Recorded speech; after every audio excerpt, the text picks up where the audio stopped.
Sigur keni thënë që nuk lejohen prezantimet me postera analog apo digital. Zoti Berisha, fjala për ju. Ma e punë.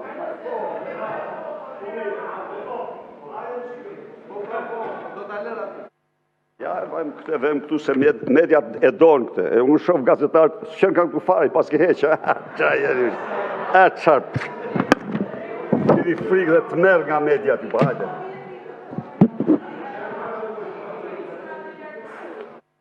Të dashur qytetarë dhe qytetare.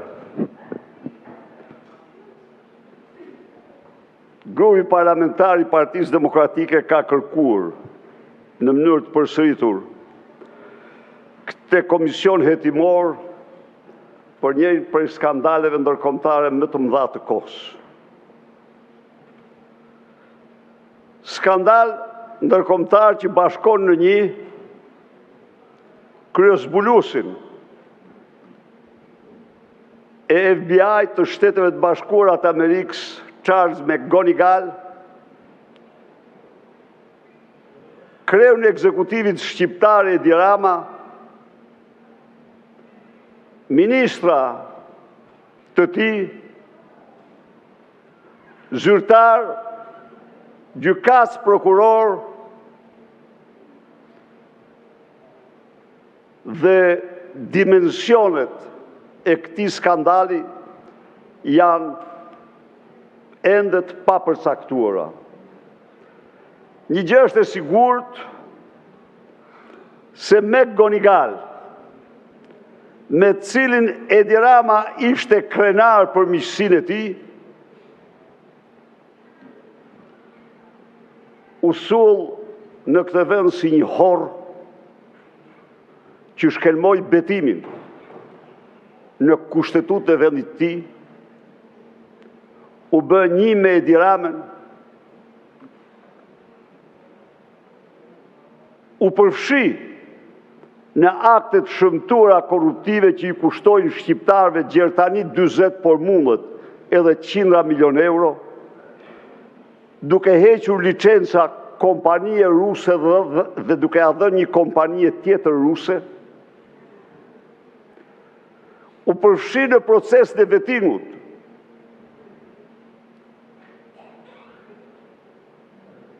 Dhe në fakt,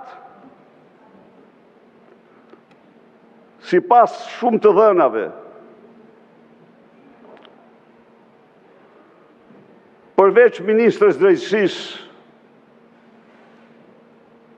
në këtë akt të çmtuar janë përfshirë vetor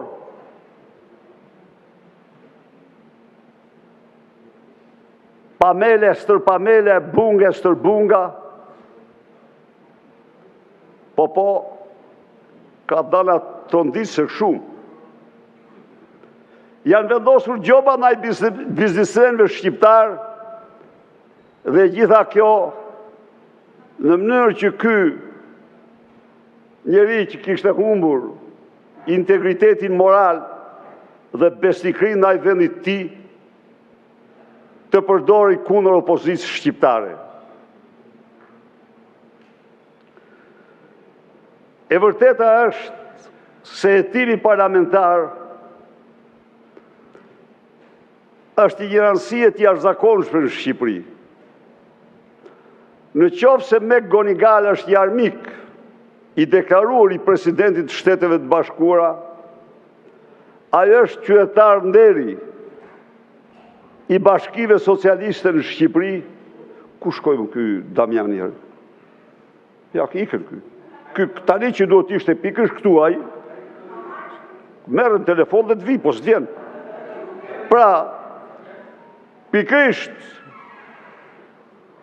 ky njeri duhet mirte ndërshkimin më të madh për aferën me McGonigal. Ai bën sikur s'ka ndodhur asgjë. Edi Rama e ruan në fshehtësi krenarinë e tij. Por duhet themi dhe një gjë.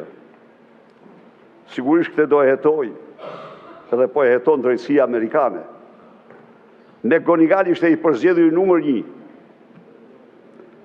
për të faktuar atë që s'kishte ndodhur kurrë, për të faktuar lidhjet e presidentit Donald Trump të asaj kohe, në atë kohë, me Kremlinin dhe Moskën. Bazuar një dosje shpifse false të një ish agenti britanik.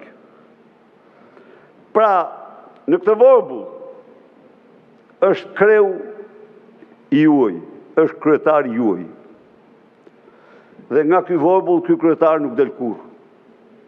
Ja them këtu unë. 2 gjëra do ta ndjekin Edi Ramën gjatë ditëve të fundit jetës. Djegësi i Tiranës. Djegësi i Tiranës. E dini ju çfarë ka thënë ai prokurori që e kërcëtoi Rama? Ai ka pajtur për muaj e vite nofta dosjen e inspiratorit Tiranës. Dhe kur i thanë, po ti pse nuk akuzove Erjon Velin për djegësin e Tiranës? Jo, tha, se më duhet të akuzoja Edi Ramën. Eksakt që u them unë. Më duhet të akuzoja Edi Ramën. Kjo është e vërteta. Pra, Edi Rama s'ton kur nga djegësi i Tiranës. Dhe nga shumë se tani po dalin si libër, edhe dëshmitë e Nestian Gonit. Po. Edhe ato tani janë. Pristi Nestian Gonin bis tani. Se shoqi po liro, po knaqi kështu. Është lule Nestian Goni i parë që është Nestian Goni i dytë. T'ja u themun ju këtu. Do t'a shifni. Edhe e përcillim në knaqësi tani.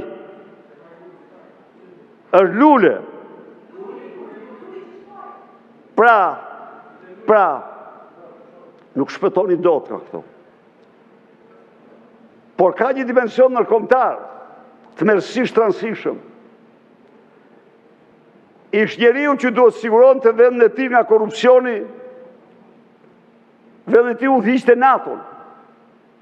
Korruptohet nga vendi më i vogël më i parancishëm i NATO-s, siç është Shqipëria, nga kryeministri i saj. E kuptoni çfarë dimensioni makbethian merr kjo? Si mundet ju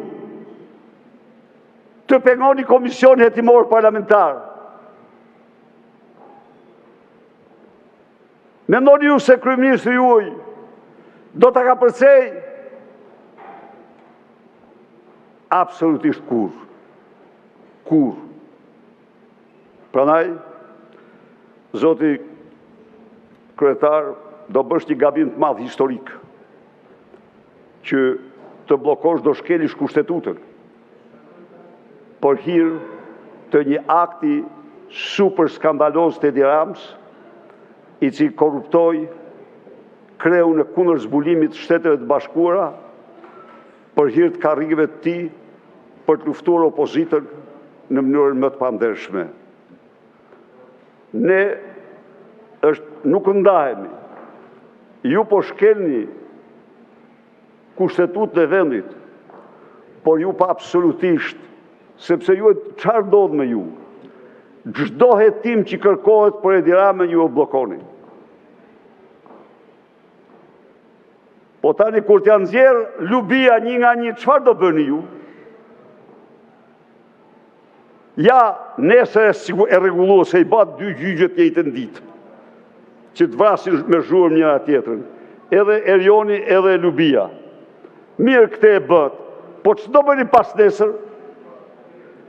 Ç'do bëni ditë tjetër? Urdo? Erdhe? Nga telefoni ytë mori Edi Rama prokurorin, na thuj pak. Edhe je inkriminuar, sepse të ka përdor telefonin me kërcësuar gjykatësin. Absolutisht po.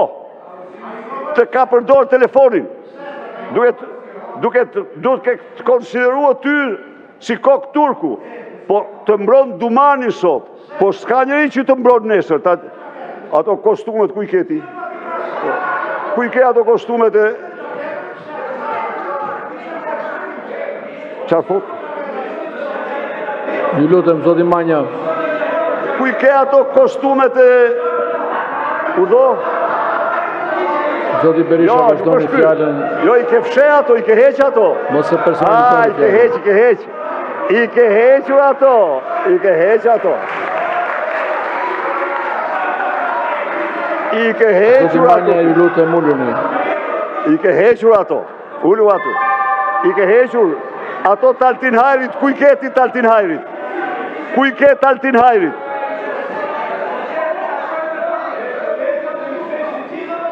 Ku i ke kostumet Taltin Hajrit? Ku i ke? Ajo është mirë, mbaje. Ju lutem, zoti Manja, uluni, ju lutem. Tani. Edhe respektoni kodin e veshjes, zoti Manja. Shto minutat. Jo. Ku i ke kostumet Taltin Hajrit? Ato janë? Bravo, mirë. Mirë, shumë mirë. Ato i pas këtë Altinit, po janë dy. Ty të ka dhënë dy, ajo një. Të ka dhënë dy, jo një. Po.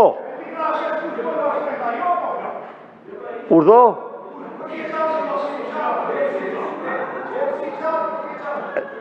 Unë po të them ku i ke kostumet Altin Hajrit. Të Altin Hajrit ku i ke? Se e nëzorë është i lirë Altin Hajri sot, me dumanin tëmë dhe ke nëzirë të lirë Altin Hajrin. Po. Ku e ke qatë dhe Louis Vuitton? Ku i ke 500.000 eurot? Ja pra, këto janë. Këto janë. Kështu gjë. Ju lutem përfundoni. Zoti Manja, ju lutem mos flisni nga vendi. Ja, tani, gjërsa a ju flet.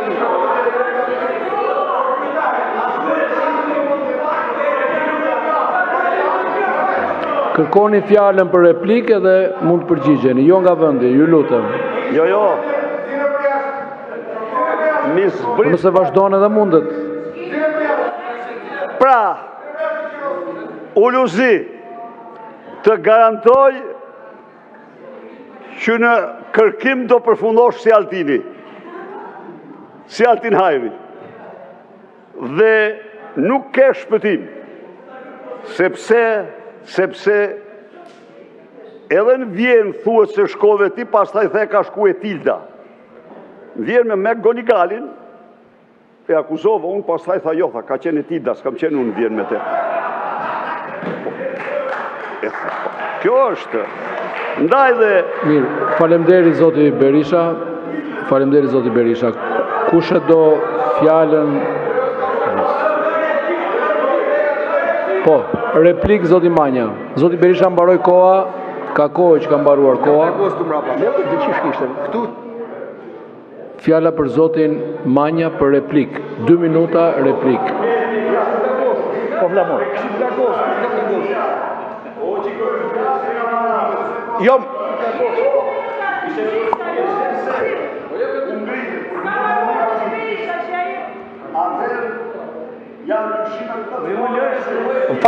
Zoti kryetar, qama 2 minuqin e replikës se m'hiku 2 minuqi. Nëse iku s'është pa im, e keni kohën. Sali, mikrofonin është i hapur. Tani që të merrem i vesh unë e ti se ty të ka kap sindromi Stockholmit edhe s'ri do të pa mund këtë seancë. Dakor? Tani, i ke përmend këto kostumet pa fund. Prit. Unë sfidoj. Çfarë kostume është veshur si Manja dhe çfarë kostume është vesh Sali Berisha, hajtë t'i nxjerrim sa boje jotja, sa boje imja. 1. E dyta. Ta kam thënë këtu dhe do të ta përsëris. Unë nuk pres të më dalë kush e të bëj protesta e të më shoqërojnë kur të në raportin tim me drejtësin. Raporti im me drejtësin është një. S'ka nevojë fare. Atë ditë që drejtësia e vendit tim do kërkoj një shërbim prej meje, çfarë do natyre, patjetër që do të respektoj drejtësinë e vendit tim. Unë s'kam nevojë si ti. E sa për këto Louis Vuitton e këta, e kam pyet ChatGPT-n, a ka çon 500.000 euro Louis Vuitton? Më ka thonë s'ka. Kush ta ka thonë Sali Berisha? Më ka thonë shife se nuk është rregull. tani qa kam me i thonë? Ndërsa për gjaketat dhe për kostumet, të sfidoj që tani. Unë jam gati këtë kostum që kam vesh, të vija ty këti, të nxirim gjaketën edhe ti dhe unë, dhe ti qenë për ekspertim tekstili. Se vetëm copa jote, copa e kostumit që ke, bot 2.000 euro. Pak pune. Atëre, 2 minuta replik, zoti Berisha, 2 minuta replik dhe mbyllim këtë diskutim. Jo, Ishte diskutim, nuk ishte replik. ju lutem, 1 minutë, vetëm një sqarim, një sqarim. 500.000 eurot janë veças nga çanta Louis Vuitton. I ke me regjistrim, t'i sjellun edhe dosjen edhe fashikullin. Përveç se ke marrë 500.000 euro, i ke kërku edhe një çantë Louis Vuitton dhe të thot ai ty, po për ke do në ulusi këtu e mbyllun se çoj më tutje. Faleminderit. Kush e do fjalën për qëndrimin kundër?